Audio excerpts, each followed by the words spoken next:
Yeah, midway through the season, sitting at 6-0, happy about what the team's been doing, and every week the work that the guys put in. After watching the film, I'm really pleased with the team and the direction we're headed, but we have a lot of work to do still, and we have to do that in a short week.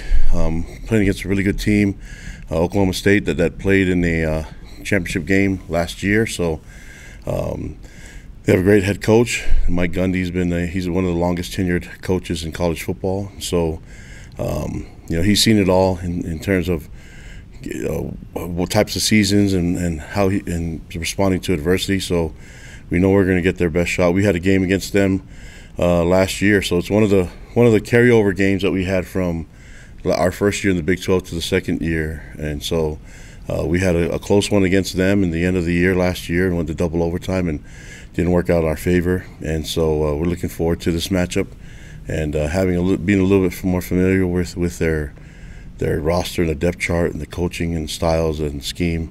They have the same knowledge with us. They're coming off a bye week, so we know what that's like and how it can be an advantage. We just had that advantage for us, and so we know we're going to get the best shot. I say this every week. I just got to make sure that they get ours as well, and we're really happy about the game being here and being here Friday night. So it's going to be a lot of fun. Looking forward to that game. Looking forward to the matchup. Guys got to stay humble, stay hungry, and just keep working hard. I mean, this is a brand new week, so we're trying to go 1-0 every week. So I'm glad what we've been able to accomplish. It's not anything that we didn't think we could do. So we're in a really good spot now, but just really happy for the team and the way they played. I've been really pleased with the overall the coaching staff. I know a lot of attention goes to the coordinators, and then I think A-Rod and K-Pop and Jay have done an amazing job, getting the teams and their phases ready every week. But there's a lot of I don't think enough attention goes to the other guys that have been able to get it done too, and just want to make sure that everybody knows those guys have done an amazing job. And offense, having T.J. Woods coach the O-line, Kevin Gilbride coaching the tight ends, Harvey Unga with the running backs, and they've done a great job. And then you look at what Fessie's done with the receivers, and obviously A-Rod work with the quarterbacks. So I like what the offense is doing. Still a lot of really good things that we can improve on that help us be in a better spot to put more points on the board. Defensively, been really pleased with Sione Poha with the D-line and with Kelly Papinga with the D-ends, Justin Enna with linebackers, Janelle Guilford with the corners. They've done a great job, and just those guys just working well together, and we're making some big plays on defense, and those guys done a great job. And we've had some wonderful help from the from our analysts and our consultants and GAs, and they've done an amazing job. So I just want to make sure that they get some recognition too. So as we go through this, looking forward to the second part of the season, and looking forward to Game 7. Can't wait. I'm glad we're at home. It's going to be a lot of fun. Looking forward to the game. So what questions do you guys have for me? Thanks, Coach. We'll start with Mitch Harper and then John Kuhn.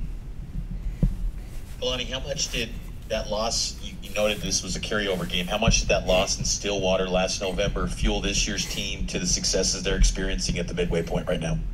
Yeah, I think it was tough, man. I think we all had – it's kind of like the last two games where you knew that it was coming close to an end, and we had awesome seniors that sacrificed a lot to be here. And I think the hard part was just saying goodbye to them and not extending the season, and guys that we saw that were back, this weekend and have been around them, like A.J. Vonk-Pachonk and Keenan Slovis and guys like Eddie Heckard, Cam Garrett. All those guys have done a great job leading this team.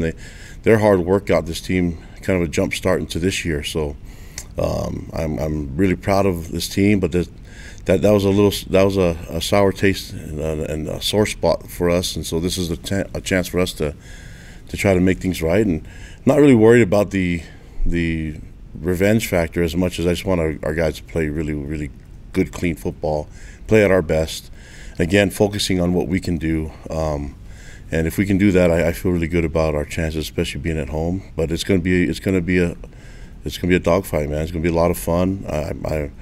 We saw some really cool things from Arizona. Got a lot out of our players, and so we're looking forward to the challenge with Oklahoma State too. Gundy was non-committal about their quarterback situation, kind of leaving it open for all three quarterbacks to be in the mix to start this week. Are you guys going to dive into film on extensive film on those backups to be ready, I assume?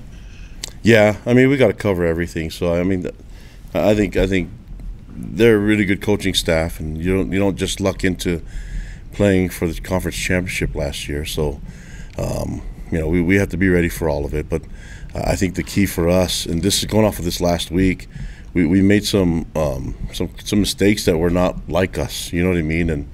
And on defenses, I think if we can just play assignment sound football, focus on the fundamentals, the simple things that we can fix, I think that'll put us in a better position for success, regardless of who the quarterback is. But that's their expertise. They know how to get their quarterbacks ready, and we're looking forward to seeing their best guy. I mean, we might see one, we might see all three. We just have to be ready to do our part on defense.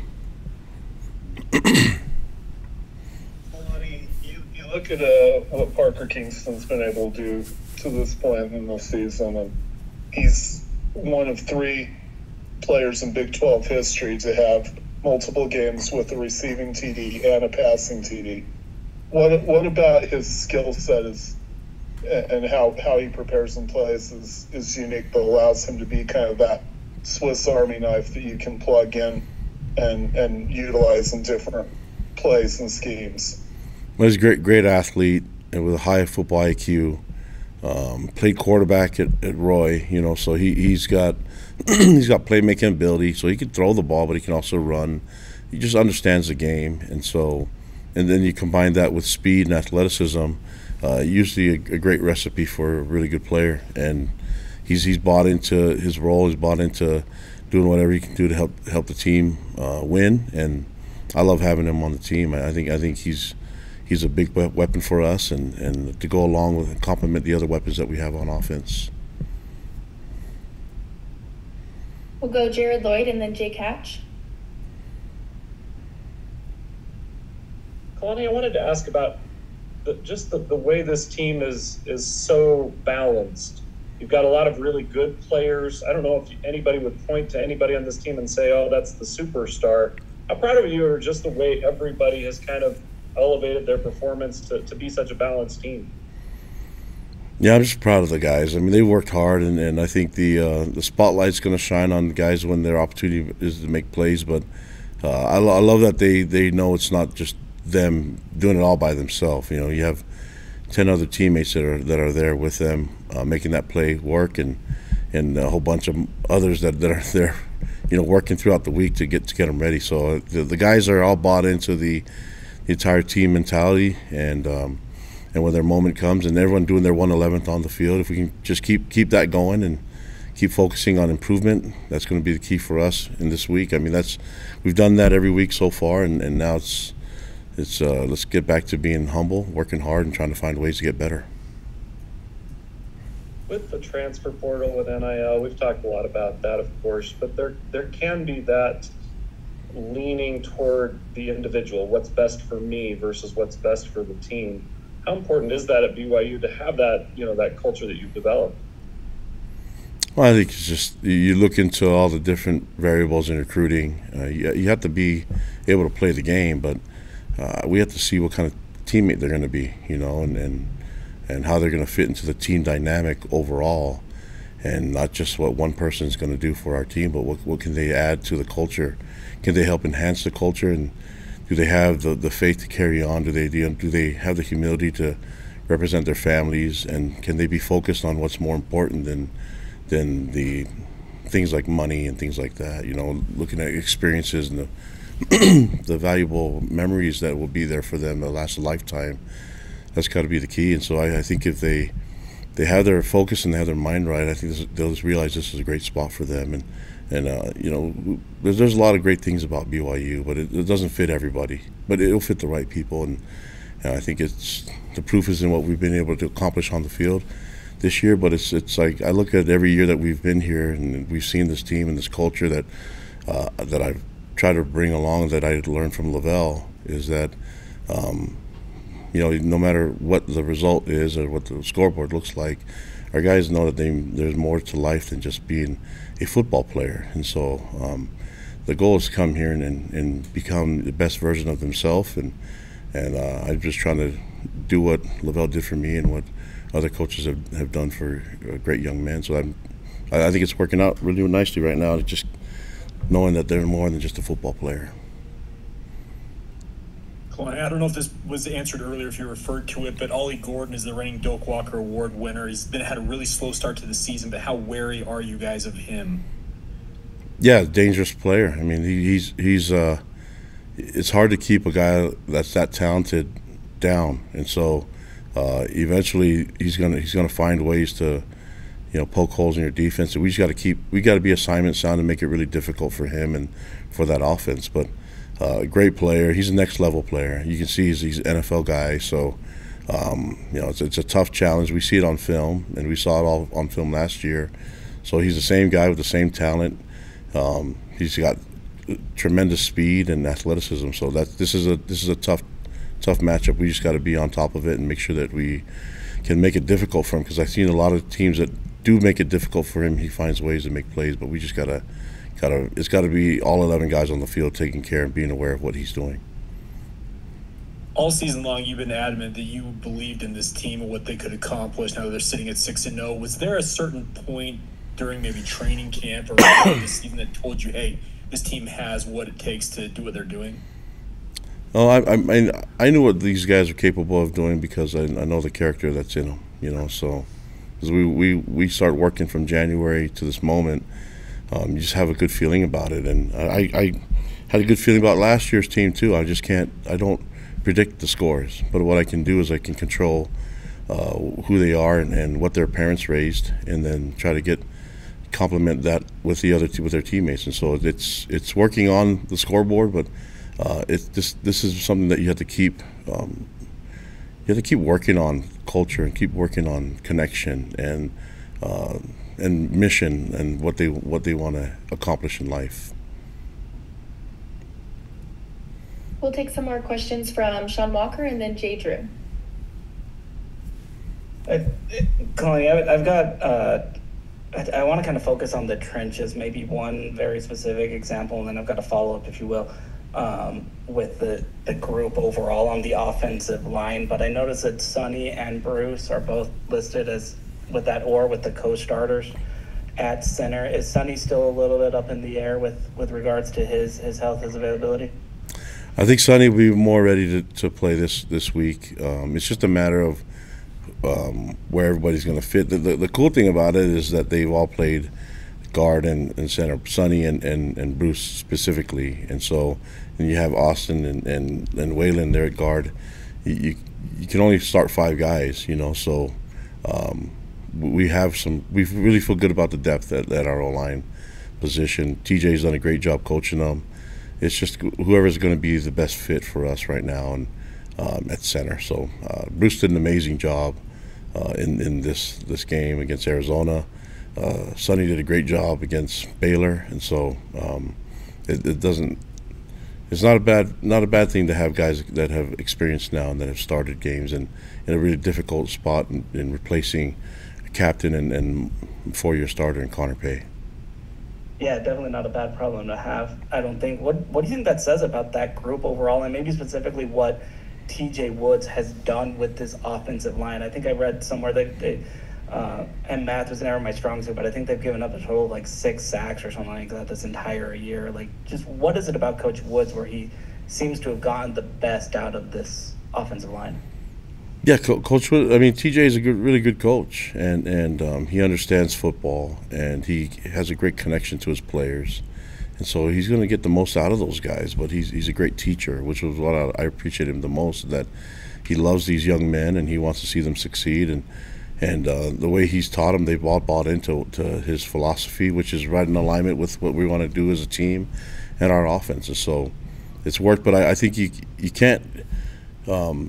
Although I really appreciate what TJ's done as a coach, you can't bypass the effectiveness of Connor Pay's leadership. You guys that were watching the game could see there's a guy on a scooter rolling out there, and trying to coach it up, and that's been really impressive. We have great leadership, and then to have guys like Caleb Etienne that's a left tackle, and Braden Kime at right tackle have tons of reps for us and played a lot of games in college football. I think they can help with the interior three, and then you have Waylon Lapuajo, who started a lot of games too. So I give a lot of credit to the guys that are leaders in that room. Connor being one of them, and then also the seniors with Caleb and and with Braden and then Waylon. So you can kind of see that there's a good group to be around, and those guys love each other, man, and they work really well. I mean, we're focused on peer-to-peer teaching quite a bit, and they do a great job at it. Kalani, I wanted to also ask you about Bruce Mitchell. That Sean pretty much covered everything, but just going back to when you guys asked him to move over to offensive line, what did you see in him, maybe his physique or his makeup, that just told you that he could do the offensive line side of it? Well, his willingness to just do whatever the team needs. I've been around a lot of really good teammates and guys that are all about the team, and there's none better than Bruce. So whatever you ask him to do, play guard, fine. Play D tackle, he can do that too. Hey, here, snap the ball and be really effective, and then go block people at the same time. And you have to do it during the bye week and get ready to be a starter for us. The guy's not he just doesn't know any better other than to do whatever is asked of him, and he'll match your expectations. And it's nothing I did or even that TJ did. He's got an amazing upbringing and wonderful family, and the guy's super tough. So when you put that all together, you're going to have a great result. We'll take our last questions from Mitch Harper and then Jake Hatch. Kalani, wanted to follow up. Notice Micah Harper was off the depth chart this week. Did he have a setback, and is he off, or is he out this week? Off of the nickel spot? Yeah, he was off the nickel spot depth chart. Yeah, he's still on the depth chart. So, yeah, he's still there. He's still playing. He played in this last game. We have a lot of really good players that can play, and we rotate quite a bit. But I think at the nickel spot, it's hard to teach two positions at once, and trying to be a little bit more mastering one spot and being really good at it. So I think that's the reason for that move. Oh, yeah, thank you. Kalani, I just wanted to go back and talk to you about your running backs for a moment here. Are you hoping at some point that one of them essentially emerges as the lead guy, or are you okay with it being by committee week by week? Yeah, I'm okay with all of it. So as long as we get yards and can get guys that are healthy. I mean, just we also want to ease guys into it, So we have good, capable guys that can play.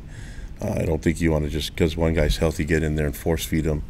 I think it's okay that they can do it by committee for a little bit, and then we don't have any tendencies right now, so it keeps people guessing on what the back is and what he specializes in. So there's a lot of reasons behind all of it, more than that, but we just got to keep working. All of them need to get better, but it's good to have guys that have battled. And, I mean, there's a lot of oars there, but you can kind of get a feel for the mix of the guys that are going to be the main guys for us.